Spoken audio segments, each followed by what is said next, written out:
Welcome to some very famous people you've never really heard of. Bite-sized biographies of the famous, the infamous, and the quirky in less than an hour. My name is Philip D. Gibbons, and there is more information about me, this podcast, and a bibliography at bitesizedbiographies.com. There are also photographs of many of the individuals and items mentioned in this podcast.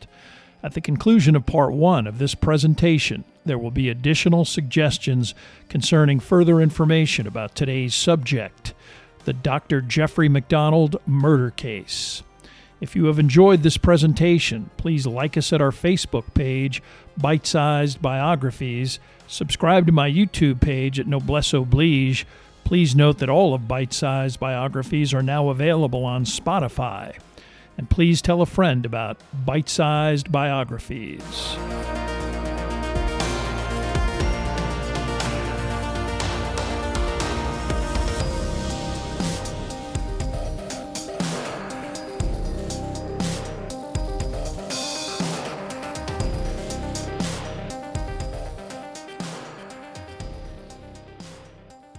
Now let's get started with our story about Dr. Jeffrey Macdonald.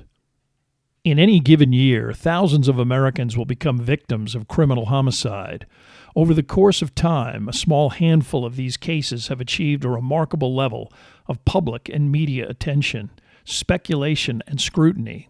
Such incidents involving O.J. Simpson, the Manson family, JonBenet Ramsey, Natalie Holloway, Loeb and Leopold, Lacey Peterson, Sam Shepard, David Berkowitz, the Menendez brothers, and the Lindbergh kidnapping case are all examples of incidents that have generated an obsessive zeal on the part of the American public, frequently replenished by perpetual media review. Even as far back as the late 19th century, the murder of Sarah and Andrew Borden, possibly by their daughter Lizzie, achieved a frenzied national profile. A prime example of this particular phenomenon involves Dr. Jeffrey Macdonald, an Army officer and surgeon assigned to the Special Forces Green Berets, accused of the February 17, 1970 murder of his pregnant wife and two young daughters in horrific fashion, the crime prompting investigation, litigation, and media amplification that has lasted for over 50 years and generated opinions that remain divided to this day. The Macdonald murder case began at 3:42 a.m., February 17, 1970, when first a telephone operator and then a military policeman received a faint call for help from Fort Bragg military housing at 544 Castle Drive. The call, which was almost too weak to hear, mentioned that there had been a stabbing at that address and that the caller needed help. Despite unsuccessful repeated attempts to get more information, it was determined that the phone was dropped and help was then dispatched to the location, the home of Captain Jeffrey Macdonald, his pregnant wife Colette, and their two small children. Fort Bragg in Fayetteville, North Carolina, is one of the U.S. Army's largest military installations with its own staff of MPs. Within minutes, military police showed up at 544 Castle, and after knocking on the locked front door and getting no response, a lieutenant in charge asked several MPs to try the back door. Both the screen door and back door were unlocked, the back door, in fact, wide open. The initial MP, entering quickly, observed the seriously injured individuals inside and immediately yelled that the commanding officer should notify WOMAC, the Army Medical Center on base at Fort Bragg. The front door was eventually unlocked, and the MPs entered the darkened residence, first heading to the master bedroom. On the floor, near the bed on her back, was Colette Macdonald, with one eye open, her face and head lacerated, and upper body covered in blood, her clothes ripped with numerous other injuries clearly visible. On top of her, with his arm draped around her neck, was her husband, Jeffrey Macdonald, who was barely conscious enough to alert the MPs that his children might be hurt. One of the MPs quickly went to both nearby bedrooms and, after shining a flashlight on both children in their separate rooms, ascertained that they were also seriously injured or probably even dead. The eldest child, Kimberly, 5, was hit in the face with such force that her cheekbone was visibly protruding. Her younger sister, Kristen, 2 years old, had bled so profusely that not only were her sheets and bedding covered in blood, additional bleeding flowed down the side of her bed and formed a circular pool on the ground. With only one individual clinging to life and the others probably beyond help at this point, when the first ambulance arrived, the paramedics immediately wheeled a stretcher into the master bedroom, and Jeffrey Macdonald was placed on it, his demeanor ranging from practical unconsciousness to attempts to get up and get to his children's rooms. At times he became quite animated, describing his attackers, grabbing a hold of his daughter Kimberly's bedroom door frame as he was wheeled past it in an attempt to get off the stretcher and check on his daughter's condition. He was restrained, told others would look after his wife and children, and forced down the residence's hallway that led to the front door and the ambulance in the driveway. On the way to the hospital, Macdonald claimed that he was about to pass out, but was animated enough to again describe his attackers and some description of the attack itself, including his wife's pleas for help. Once he reached the emergency room, the only specific wound that was treated merely required a large gauze bandage to stem some bleeding from a deep cut. This cut, which resembled a stab wound, was eventually determined to have caused a partial lung collapse, but was otherwise not in any way serious. Some other knife wounds that were practically scratch-like and a slight bruise on the left side of the forehead were also visible, but none of these injuries even required stitches, and Macdonald's heart rate, blood pressure, and temperature were all normal. Steadily, however, Macdonald began to deteriorate emotionally to the extent that the physician in charge, Merrill Bronstein, who actually knew Macdonald quite well as a colleague, felt it necessary to administer a large dose of intravenous Nembutal and Vistaril. The distraught victim, formerly verging on hysteria, quickly relaxed, but he did not sleep. Instead, he continually asked about the welfare of his wife and children, but also implored the doctor to call his relatives in New York to let them know that something serious had occurred and that they needed to get to Fort Bragg immediately. Despite the 5:30 a.m. hour, Bronstein was able to get Mildred Kassab, Colette Macdonald's mother, and Jeffrey Macdonald's mother-in-law on the line and pass along the information that they needed to get to Fort Bragg immediately. Eventually, the collapse of Macdonald's lung required a chest tube, but he still remained conscious enough to receive a visit from a Green Beret acquaintance named Ron Harrison. Later that afternoon, upon the arrival of his in-laws, Mildred and Freddie Kassab, and Mother Dorothy, he sat up in his hospital bed and tearfully told them that his wife and children were all dead, murdered. Macdonald's father passed away in 1966. Colette's biological father committed suicide. Fred Kassab was a stepfather, but enjoyed a very close relationship with his daughter. Elsewhere in the hospital, autopsies were performed on the victims. Colette Macdonald was struck at least 6 times with a blunt instrument, once on each temple, once in the forehead, once on the top of her skull, once under her chin, and once on the side of her head above the right ear, the blows breaking the skin and fracturing her skull. She also suffered 9 knife wounds to her neck and 7 wounds to her chest. Another 21 wounds were delivered to her chest with an ice pick, the weapons thrust into her body as deeply as possible. Additionally, both of her arms exhibited fractures absorbed while Colette attempted to defend herself. Both bones in her right forearm were broken. One forearm bone in her left arm was broken in several places. Finally, a male fetus, approximately 5 months old, was also removed from the body. 5-year-old Kimberly Macdonald received 2 blows from a blunt instrument, shattering her skull and most likely sending her into unconsciousness or possibly a coma. She was also hit once on the left side of her head, a blow which broke her nose and cheekbone and left the cheekbone protruding from her face. She was also stabbed in the neck numerous times, the wounds overlapping too closely to allow for individual analysis, but estimated to be at least 8 different lacerations. These cuts did not bleed profusely, indicating that she was either deceased or near death when they occurred. Kristen Macdonald, 2 years old, was stabbed 33 times, 12 times in the back, 4 times in the chest, once in the neck with a knife, as well as 15 less destructive times with an ice pick to the chest. She also had cuts on her hands, one all the way to the bone, indicating that she also attempted to ward off her assailant. A forensic investigation at 544 Castle Drive was also well underway. William Ivory, the first Criminal Investigation Division detective to arrive on scene at 4:10 a.m., was shown the bodies and carnage and immediately recognized an all-hands-on-deck situation. He was able to observe Jeffrey Macdonald being wheeled to an ambulance and assumed he was unconscious because Macdonald had his eyes closed. Ivory then went to a next-door neighbor's home and used the phone there to call as many CID agents as were available. He also called the head of the Fort Bragg CID, Franz J. Grebner, to inform him of the gravity of the situation.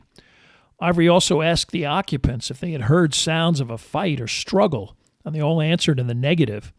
The CID investigator then asked the male head of the household, another Army officer, to help him identify the victims. Both men went next door, and in short order, Colette and her 2 children were identified by name. Ivory then began to focus on the body of Colette Macdonald, removing a bath mat and pajama top that were placed on her abdominal region. He noticed immediately that the pajama top had numerous ice pick holes in it and presumed that these wounds were sustained by Jeffrey Macdonald while he was wearing the garment. He began to find and collect blue threads that were as long as 2.5 inches scattered throughout the bedroom, some even underneath the body of Colette Macdonald. Pieces of a disposable latex surgeon's glove were also found in the master bedroom, a finger portion of this glove blood-stained at the tip, possibly as a result of its use in writing the word pig on the headboard of the bed. While Ivory continued to locate and collect additional evidence from all of the bedrooms, including more of the blue threads, he sent some CID detectives to the hospital to get as much information from Macdonald as quickly as possible, Ivory assuming that the soldier might not survive for very long. Franz Grebner eventually also entered the premises. His initial reaction was that the crime scene did not resemble what he would have expected from such a tumultuous event in which a well-coordinated Special Forces surgeon would have fought to the death to protect his family.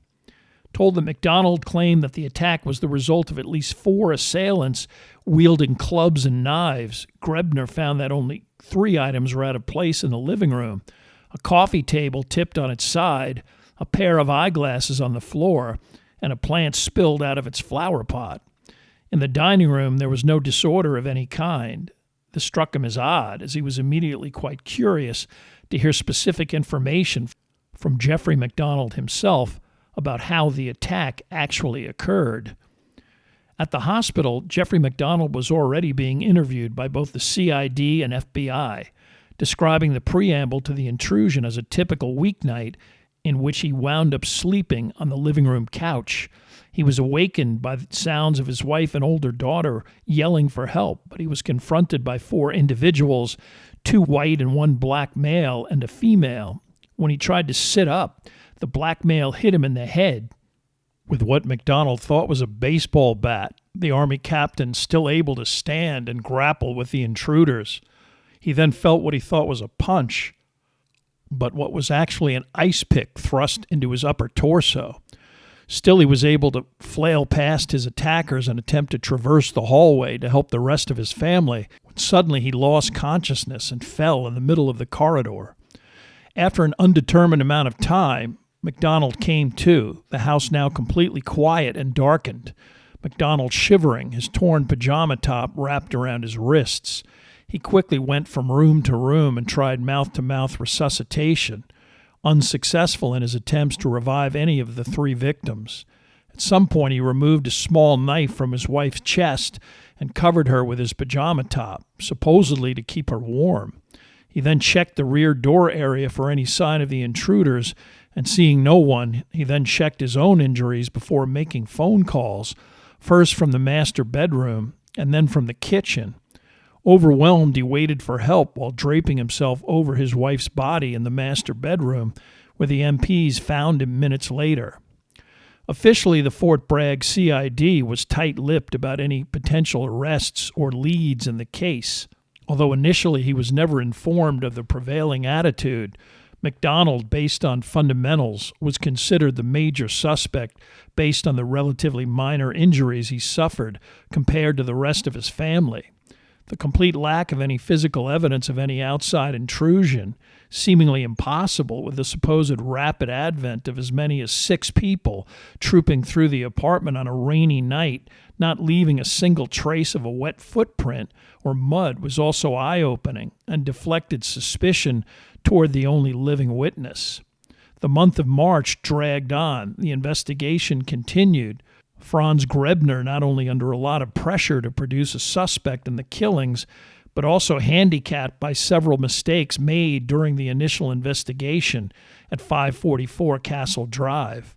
Trash collectors were allowed to empty the trash shortly after the murders before any investigative scrutiny. The toilet was repeatedly flushed, allowing for the potential loss of any remainder of the surgical gloves that were worn by someone during the attack. Macdonald's pajama bottoms were thrown out by the hospital orderlies who first treated Macdonald in the emergency room. A bloody footprint on the floor of Kristen's room was destroyed by a technician who attempted to remove it in its entirety with a saw. Instead, it crumbled into irrelevance. Fiber removed from underneath Kristen's fingernail and placed in a vial was lost in the CID lab and never recovered. Still, much evidence was processed from the crime scene, and a statistical oddity, the fact that each of the Macdonalds' blood types were different, 4 types in all, allowed investigators to determine exactly where each of the Macdonalds had been during the crime. And a preliminary examination of these blood deposits indicated that Macdonald's account of his behavior during the intrusion certainly contained some discrepancies from the collected physical evidence. By early April, Macdonald's mother and the Kassabs had returned to New York, and Franz Grebner, cautious and deliberate in his investigation, now felt it appropriate on April 6th to summon Macdonald for an official interview. At 9:30 in the morning, Macdonald appeared at Grebner's office. The 2 CID investigators familiar with the case, William Ivory and Robert Shaw, also present. Perhaps Macdonald felt that this might be a cursory examination of his activity during February 16th and 17th, 1970, as he was dressed in uniform for what he assumed would be his quick return to his work location at some point later in the day. That this was to be an adversarial interrogation became obvious immediately when Grebner started the interview by advising Macdonald of his constitutional rights concerning right to counsel and ability to even refuse to answer questions. The Army captain waived his rights, and questioning commenced as a tape recorder and microphone was activated to capture audio of the proceeding. Grebner began by merely asking Macdonald to review what had happened on the night in question. Macdonald got right to the point with an account that he had repeated to investigators previously. He mentioned that he finished reading at about 2 a.m., went to the master bedroom intending to turn in, and found his youngest daughter, Christy, in the bed and his side of the bed wet. He took her back to her room, gave her a bottle, and with his wife sleeping and his side of the bed wet, decided to sleep on the couch. He next awoke to the sounds of screaming, screams that he thought were from his wife and older daughter, Kim. He sat up and was confronted by 4 people, a female, a black male, and 2 white males. He noticed a light shining on the female's face, whether from a flashlight or candle, he wasn't sure, and the black man moved toward him. The female then said, "Kill the pigs, acid is groovy," right before the black male hit Macdonald in the head. The woman continued to say, "Acid is groovy, kill the pigs," as Macdonald tried to sit up. He got hit with what he thought was a baseball bat again, but managed to grab a hold of it. Then the 2 other males started hitting him while he heard screams in the background. One of them hit him in the chest with what he thought was a hard punch, but when he saw a knife blade, he realized he had been stabbed. He forced his way into the hallway, but remembered the sensation of gradually falling to the ground and seeing the knees and boots of the female as he landed on the floor. The next thing he remembered was regaining consciousness in the hallway. Freezing cold with chattering teeth, he got to his feet and proceeded to the back bedroom. Although dazed, he saw his wife on the floor, obviously severely injured with a knife in her chest, and he gave her artificial respiration, which he immediately recognized as futile, as air was discernibly exiting wounds in her upper torso. Macdonald, now highly emotional, sobbed that he then went to check on his children, but quickly understood that he needed to call for help. It was then that he made the first call from the master bedroom, but finding the operator uncooperative, he then went back to check his family for any pulse. He then explained that he felt that he was about to lose consciousness as he was freezing, and he felt he probably was going into shock. He wound up on all fours, and after checking his own condition in the bathroom mirror, he went into the kitchen and picked up that phone. As he had never been disconnected, the operator transferred him to an MP who asked how he could help. Macdonald explaining that there had been a stabbing, that he needed an ambulance right away. The MP responded by saying that they would be there quickly, and Macdonald then explained that the next thing he remembered was an MP giving him mouth-to-mouth resuscitation while he was in the bedroom next to his wife. Macdonald paused and then remained silent. All three men looked solemnly at Macdonald without a word, and then after many seconds, Grebner asked him to repeat how many men were present in the first encounter in the living room. Macdonald responded again that he thought it was 3.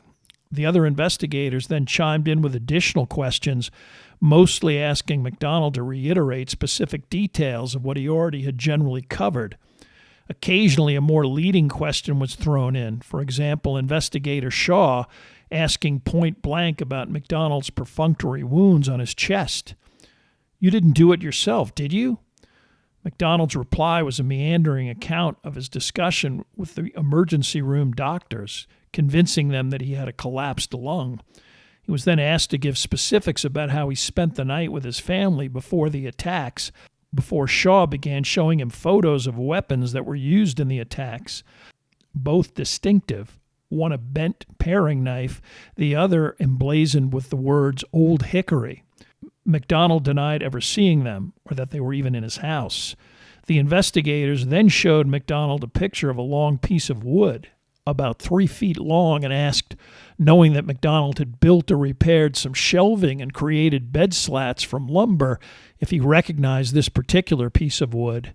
Macdonald claimed he didn't recognize it, and then when shown a picture of an ice pick, he claimed that there never was an ice pick in his home.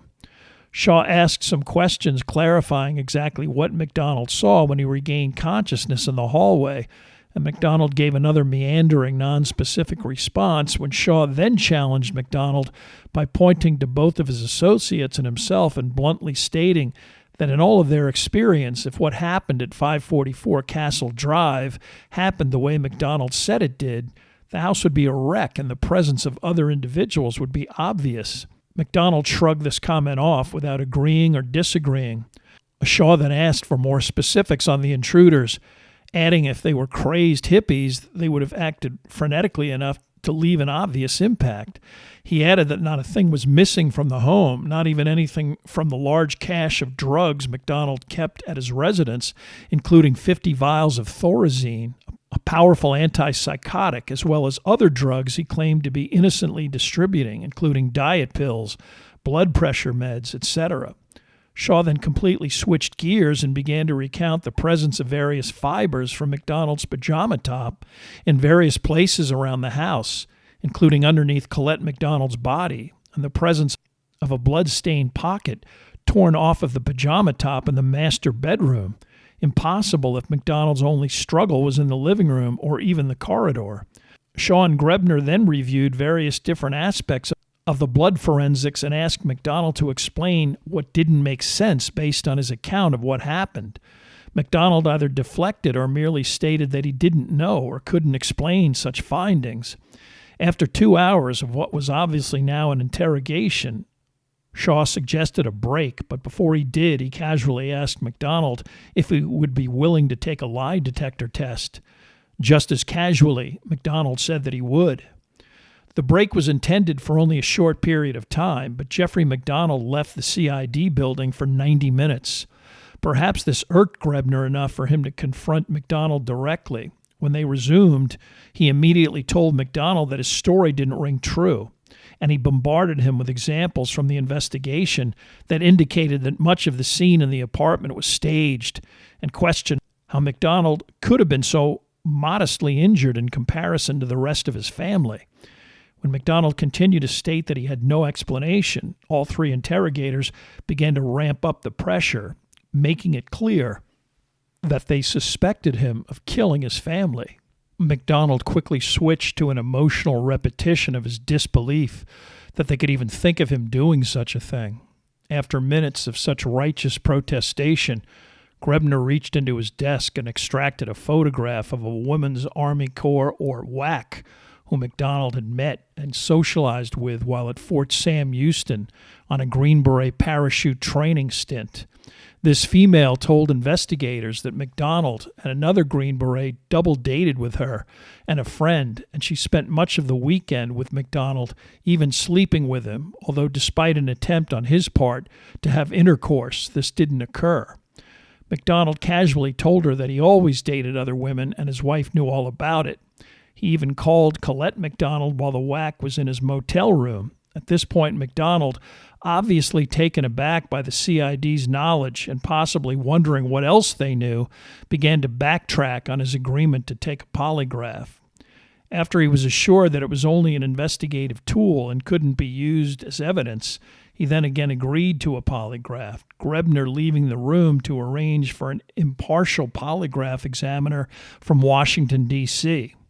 Having gotten Macdonald to a point that was critical, Grebner then broke off the interrogation and told Macdonald he was free to leave, but the test would occur within 48 hours. It was 3:30 p.m.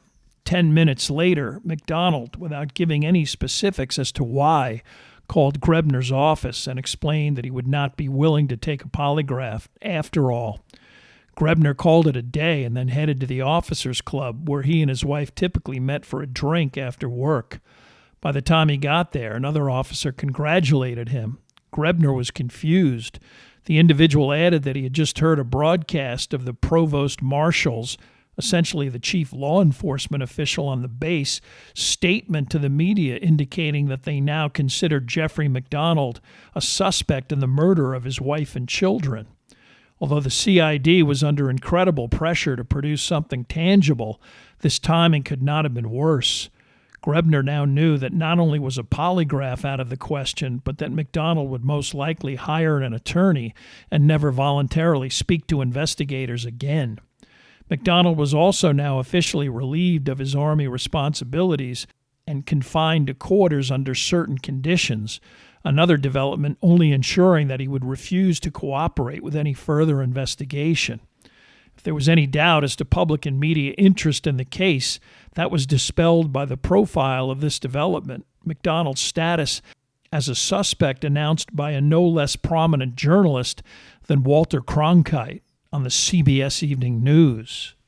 Once assigned to the bachelor officer quarters, when Macdonald arrived there on the evening of April 6th, his residence was surrounded by MPs. Although technically not being held prisoner, he was not free to come and go as he pleased.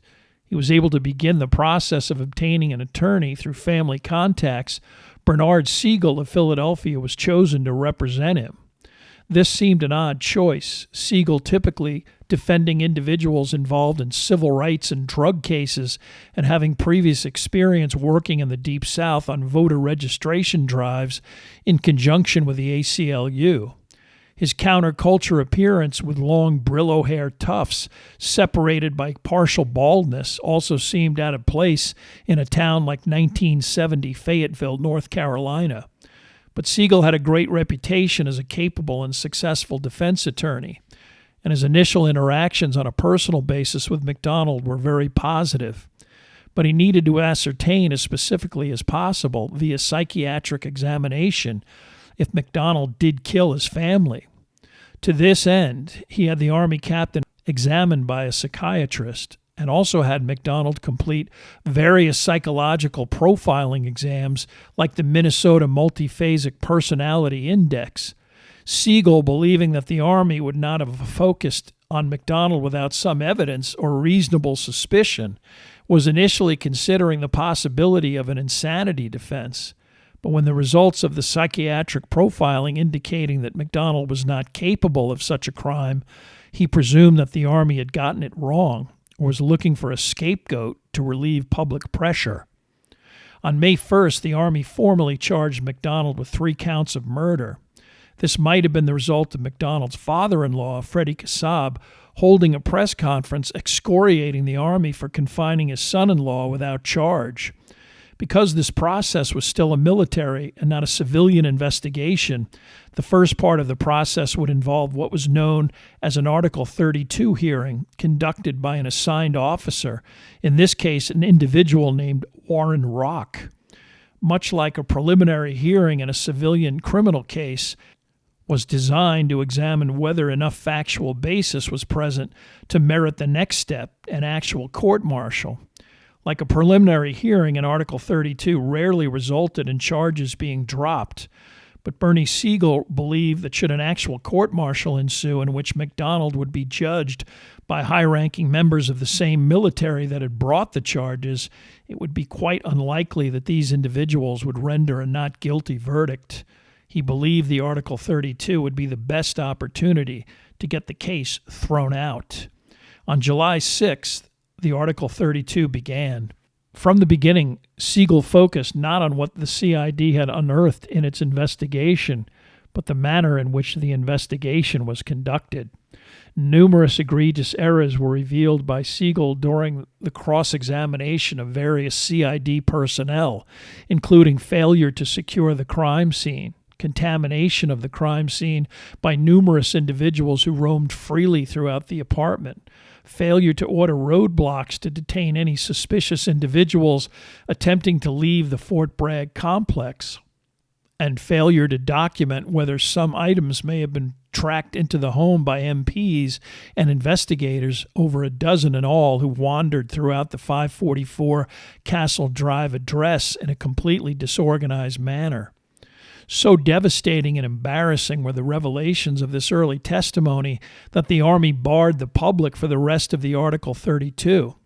Freddie Kassab held a press conference in Washington decrying this development, a move that was criticized in print by high-profile columnist and investigative reporter Jack Anderson. Initially, even Dorothy Macdonald was also barred from the proceeding. But when she publicly vowed to sit outside of the closed hearing room every day and a photo of her was picked up by the wire services, she was subsequently allowed into the restricted area. For the Army, it only got worse. Not only were there issues at the crime scene, the on-site crime lab also exhibited signs of utter incompetence. The blue fiber removed from under Kristen Macdonald's fingernail and skin removed from a fingernail of Colette Macdonald was missing. A flower pot supposedly placed in an upright position, indicating to Grebner a staged crime scene, was actually placed upright by an ambulance driver, the driver who also was able to steal Jeffrey Macdonald's wallet from a desk drawer within a supposedly secure crime scene. The children's fingerprints were never obtained, making the identification of any external fingerprints in the residence impossible. Hair samples were also not taken from the victims, any samples obtained coming from clothing and not from the body itself. A hair identified as coming from Macdonald was eventually determined to have come from the family pony. On and on it went, discarded pajama bottoms, repeated toilet use removing any possibility of salvaging any flushed evidence, a destroyed footprint, and improperly photographed blurred fingerprints. Army officials had no comment following each day's proceedings, while Bernie Siegel enumerated each and every mistake with press briefings that duly reported the completely botched investigation. Then Siegel was able to present his own witnesses, the first an MP named Kenneth Micah, who testified that on the way to Castle Drive, just after Macdonald's call for help, he observed no more than a half mile from the crime scene a woman standing by the side of the road. in a raincoat and floppy hat. Micah added that her presence was so jarring and suspicious that he would have normally stopped to speak with her, except that he was responding to an emergency. Not only did this add credibility to Macdonald's account, Micah also testified that when he told investigators about this sighting, he was told not to mention it. He eventually approached the defense, uncomfortable with the situation, and related this information. Having obliterated the competence of the investigators and even questioned the ethics of the prosecution, Siegel then moved on to a parade of witnesses concerning the character and professionalism of Jeffrey Macdonald. Doctors, classmates, military peers, neighbors, military commanders, and even Freddie Kassab testified glowingly, creating a picture of a fine and remarkable young man and wonderful husband. Based on a tip he received, Siegel then introduced the testimony of one William Posey.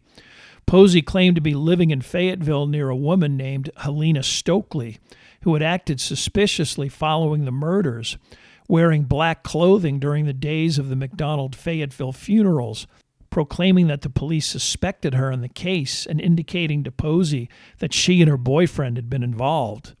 After February 17th, she also no longer wore her typical boots, floppy hat, and blonde wig. This startling revelation, reported on the front page in Fayetteville, prompted William Ivory to successfully track down Stokely, the daughter of a retired Fort Bragg high-ranking officer, a drug dealer and user known to police, and on occasion a police informant.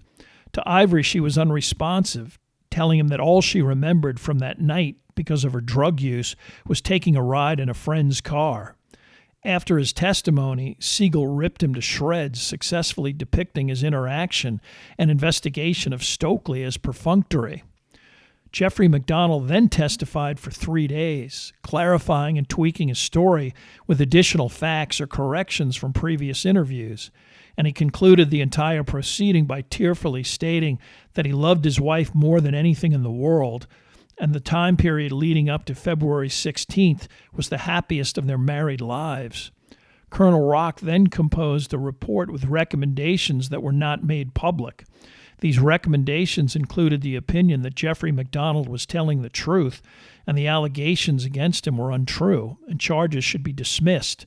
He also recommended that the whereabouts and alibi of Helena Stokely during the night of the murders should be thoroughly investigated. The Army responded in a matter of weeks, announcing that all charges against Jeffrey Macdonald would be dropped due to insufficient evidence. Jeffrey Macdonald then publicly vowed to track down the killers himself, adding that he couldn't understand why the Army's pursuit of the actual parties responsible was so feeble, and he hoped the actual killers eventually got the death penalty. By now, the Macdonald case had achieved an even higher national profile, with the Army during the Vietnam era already unpopular, especially in media circles. Macdonald's perceived vindication again made the major networks.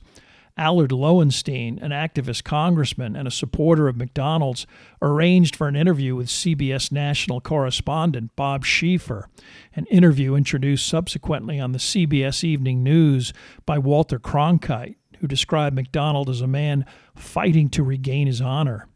In the interview, Macdonald spoke generally about the incompetence of the Army and their unwillingness to follow up on the investigation as to who had actually killed the Macdonald family. He reiterated these talking points when he appeared on the Dick Cavett Show on December 15, 1970, but in a manner that struck many as completely inappropriate. Not only did Macdonald repeat the claim that he had suffered 23 separate wounds, but also described some of them as potentially fatal. He claimed that his interrogators had a light shining in his eyes during his interview, a complete fabrication. But worst of all, he cracked several jokes and smiled throughout an appearance in which he barely mentioned his dead family, practically preening during any laughter or applause. This event was somewhat of a last straw for Mildred and Freddie Kassab. They spent much of what was left of 1970 trying to jumpstart an investigation into finding the actual murderers, including getting Look magazine interested in an in-depth investigation of the crime. Not only did Macdonald nip that in the bud, with Bernie Siegel claiming that he was solely responsible for any negotiations with all media, Macdonald resisted even discussing the details of the crime with the Kassabs and began to avoid any personal interaction. When Freddie asked for a copy of the Article 32 hearing, Macdonald put him off for months.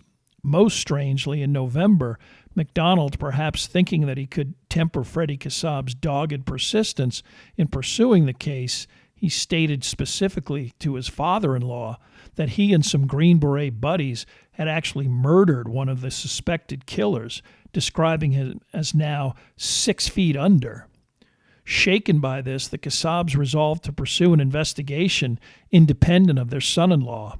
Freddie actually visited every member of Congress, hand-delivering an 11-page letter. Unbeknownst to him, the wheels of federal bureaucracy were already starting to move forward on their own.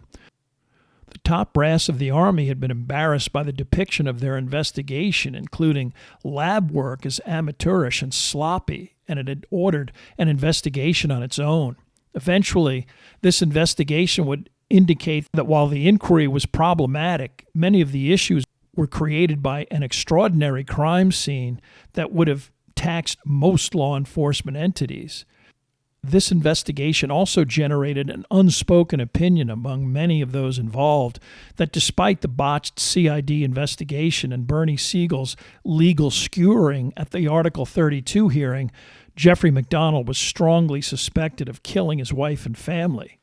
A high-ranking CID official was dispatched to Fayetteville and given a staff of 8 investigators and all of the resources he needed, and his assignment would not be considered completed until he developed specific evidence that identified who exactly had killed Colette, Kim, and Kristen Macdonald. The 2 individuals leading this investigation, Peter Kearns and Jack Pruitt, personally visited the Kassab home on February 11, 1971, to inform them of this development. Freddie Kassab actually called Jeffrey Macdonald during this visit to inform him that CID agents were presently at his Patchogue house, and they still considered Macdonald a suspect in the investigation. Macdonald was living on the Upper East Side of New York, but immediately drove out to Kassab's Long Island home to confront the 2 agents. When he got there, they refused to talk to him because they said he was still a suspect. But Bernie Siegel set up a formal interrogation in his Philadelphia office on February 19th. After this and another lengthy interview in March in which Macdonald couldn't positively identify a photo of Helena Stokely, and also another refusal to take a lie detector test, Siegel terminated any further cooperation. The 2 agents then decided to find out all they could about Helena Stokely herself. A quiet individual, she was best known for fabricating stories, frequently involving imaginary boyfriends, and she was so desperate for attention that she became a police informant and began to turn in acquaintances for drug dealing. Her own drug use escalated to the point of her parents kicking her out of their home. By early 1970, she was bed-hopping in various Fayetteville residences, now a regular user of LSD, mescaline, heroin, and marijuana. One of her police contacts immediately thought of her when he heard Macdonald's description of his assailants. It took him 24 hours to track her and 2 male friends down at her current apartment, and after she made some general but possibly incriminating statements, he notified Fort Bragg CID that he had detained several possible suspects. But no one responded, and as this was a military matter, he was forced to cut all 3 loose. He never saw the 2 males again, but Stokely was questioned by police several times, her accounts completely nonspecific and contradictory, but tantalizing enough to make the local papers. By April, she was admitted to a Chapel Hill Medical Center to detox, obtain methadone, and receive long-term psychotherapy. Released in May, she was back in the hospital in June with intravenous drug-related symptoms. After her peripheral involvement in the Article 32 hearing, she decided to move to Nashville. Upon her December return to Fayetteville, she was re-interviewed by the CID and subsequently re-interviewed or spoke with police or investigators numerous times, contradicting herself repeatedly. When she refused to provide fingerprints or a hair sample, they were obtained surreptitiously. They did not match any hair or fingerprints obtained at 544 Castle Drive. A polygraph examination returned results that the operator determined to be worthless based on her frequently drug-altered state during the time in question. Anyone she implicated was polygraphed and investigated. They had solid alibis and passed lie detector tests indicating no involvement in the murders. Investigators came to the conclusion that Helena Stokely was a dead end. Instead, they refocused on who they felt was the more likely suspect, Jeffrey Macdonald. On paper, Macdonald appeared to be a successful and accomplished individual with an outstanding level of achievement from a young age. The middle child with a male and female sibling, his family came from modest means, his father providing a middle-class environment, his mother a housewife. He maintained a high profile at Patchogue Medford High School as president of the student council, football player, king of the senior prom, and voted most likely to succeed and most popular. He was accepted into a 3-year undergraduate program at Princeton to prepare for medical school. He dated a woman he met in the 8th grade, Colette Stevenson, while at Princeton, Colette a student at Skidmore College. Jeffrey and Colette dated other people while in high school and college, but on September 14, 1963, Jeffrey and Colette were married, and Colette moved to Princeton, New Jersey, dropping out of school. Their first child, Kimberly, was born on April 18, 1964. After completing his studies at Princeton, Macdonald was accepted to Northwestern University Medical School and moved his family to Chicago in mid-1965. While he attended medical school, Colette managed the household and raised Kimberly. The couple's second child was born on May 8, 1967. Macdonald completed his medical school degree at Northwestern and then was accepted as an intern at Columbia Presbyterian in the thoracic surgery department. Following his intern year, Macdonald joined the U.S. Army and was eventually assigned to Fort Bragg in August of 1969, his wife and children joining him there. This assignment was preceded by a 6-week military physicians training program at Fort Sam Houston in San Antonio. And while there, Macdonald volunteered to become part of the Army Special Forces Unit, the Green Berets, an ultimate assignment as a Special Forces medical doctor at Fort Bragg. This required additional paratrooper training at Fort Benning, Georgia. While at Fort Sam Houston, Macdonald was informed by his wife that she was pregnant with the couple's third child. Macdonald described the months leading up to the murders on February 17th as the happiest of his marriage. His wife also corresponded with friends, indicating that financially things were better and their lives were pleasant and much more stable. But it didn't take long for investigators to find aspects of Macdonald's childhood and marriage that were out of the ordinary or even utterly dysfunctional. As a sophomore in high school, a highly unusual development occurred in which Jeffrey Macdonald suddenly, on his own, relocated to Baytown, Texas, to live with the family of Jack Andrews, an acquaintance of a mutual friend of the Macdonald family. But Andrews, a veritable stranger to the Macdonalds themselves. Although initially explained as a brief visit, Jeffrey Macdonald would eventually enroll in a Texas high school and remain in the Andrews household until March. Andrews died before Macdonald's subsequent notoriety, but his son did not remember this interlude fondly, describing Macdonald as always wanting to be the center of attention and eventually alienating most individuals he came in contact with. Macdonald also spoke infrequently about his own family and eventually got into physical conflict with the Andrews boy himself, prompting his return to Long Island. The rumor even then was that Jeffrey had physically attacked his older brother Jay to an extent that was physically alarming, and the Macdonald parents felt it best to diffuse this sibling rivalry with a trip to Texas. Years later, Jay Macdonald acknowledged that his brother had subjected him to at least 2 violent outbursts where he might have been seriously hurt if his mother did not intercede. Jay was also prominent in his high school as a superior football player, but washed out of college, got involved with heavy drug use, and ultimately began having violent psychotic breakdowns that required institutionalization. Jay's account also contradicted Macdonald's subsequent frequent and adamant denials that he had ever assaulted anyone. The Macdonald marriage also resulted from Colette Macdonald becoming pregnant while the couple was still dating, and despite the blessing of the families involved and Jeffrey Macdonald's insistence that they would have eventually married anyway, the marriage occurred under some duress.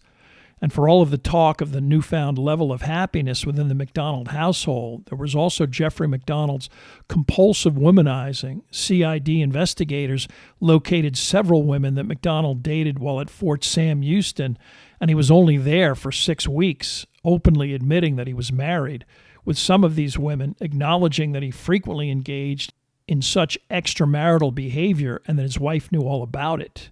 Under the guise of driving lessons, Macdonald was also routinely interacting with a 19-year-old neighbor, with such alleged lessons occurring so frequently that this girl's mother became suspicious that something more intimate was involved. Macdonald also claimed to one of his Green Beret friends that he was counseling a colleague's wife over her marital problems.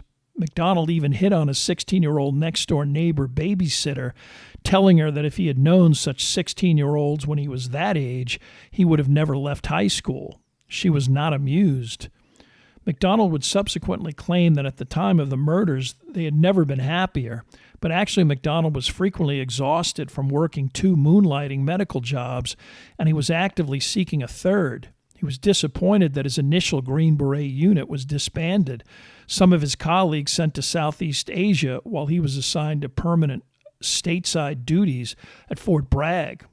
Macdonald had also told his wife that he would be accompanying the base boxing team to a competition in Russia. Macdonald had recently started working out with the boxing squad, and his physical conditioning was excellent, the captain routinely running long distances and able to complete the 5-minute boxing heavy bag routine, a difficult exercise. His ability was impressive enough to prompt the boxing squad's coach to officially designate Macdonald as the team's physician.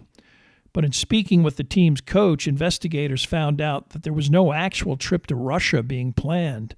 This was a highly suspicious concoction, in that it not only meant that it would allow Macdonald to disappear with no ability to be contacted.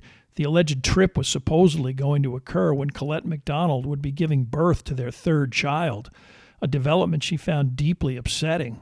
The boxing team did have potential competitions planned in some Middle Atlantic states, a geographic location that eventually became highly significant, but devising such a completely false destination like Russia indicated the degree to which Macdonald seemed to want to be anywhere but home in his household. Colette was also taking a psychology class at the North Carolina State Extension at Fort Bragg.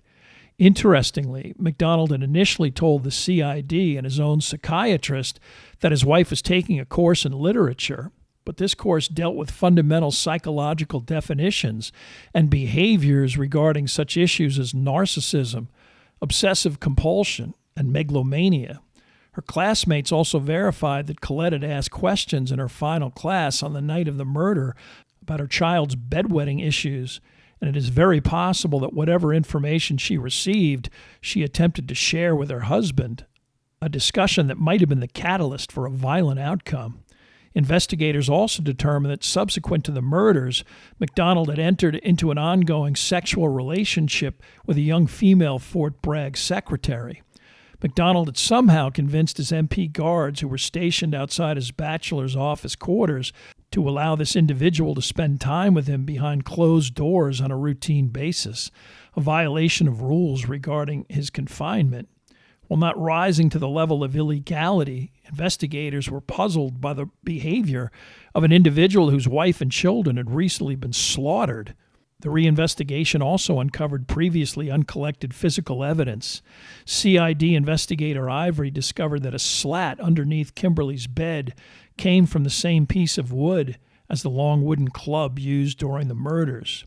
observations concerning the knives recovered from the scene, ice pick holes in Macdonald's pajama top, and the bloodstains on the pajama top all cast doubt on Macdonald's version of what happened during the night of February 17th. By now, investigators were also receiving feedback from a former staunch supporter of Macdonald, namely his father-in-law, Freddie Kassab. After finally getting his own copy of the Article 32 transcript and reading it, Kassab cited numerous falsehoods, impossibilities, and issues that also cast doubt on Macdonald's story. He also had information that indicated that Macdonald had never really broken off his relationship with Carol Larson, his high school girlfriend, referred to in Fatal Vision as Penny Wells. He asked to meet with investigators to discuss the possibility that Macdonald or someone had actually killed a white male in November of 1970. Through the examination of police and hospital records, Kassab and investigators determined that this could not possibly be true. He also asked the two chief investigators if he could get access to the scene itself.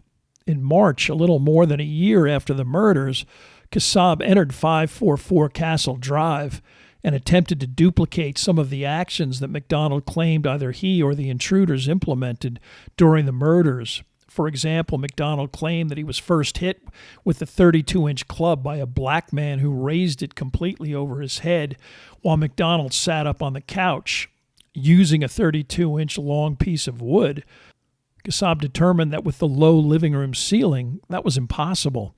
Several other activities that Macdonald described comporting to certain time frames, like the time it took to examine his wife and children after he regained consciousness, could not be duplicated as Macdonald claimed.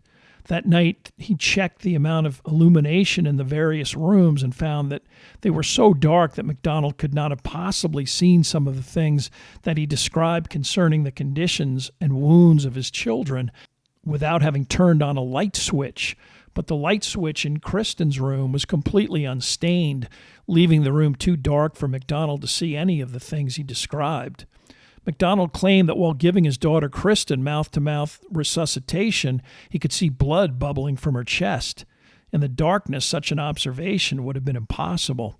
Kassab discovered several similar discrepancies, and when he finally was through with this process and stood in front of 544 Castle Drive, he was now completely convinced that Jeffrey Macdonald was a liar who had murdered Colette Macdonald and her two children, and he said so to the investigators also present.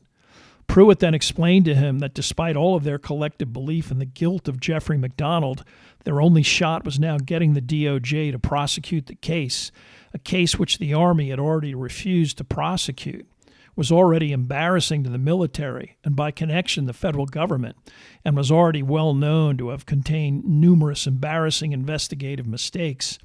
At the very least, Pruitt cautioned Freddie, any successful prosecution of Jeffrey Macdonald would require a great deal of patience and was likely to be a difficult slog. Kassab responded with his typical single-mindedness, explaining that he, at age 52, had plenty of time, underlining that, if necessary, he would spend the rest of his life ensuring that Jeffrey Macdonald wound up in a prison cell.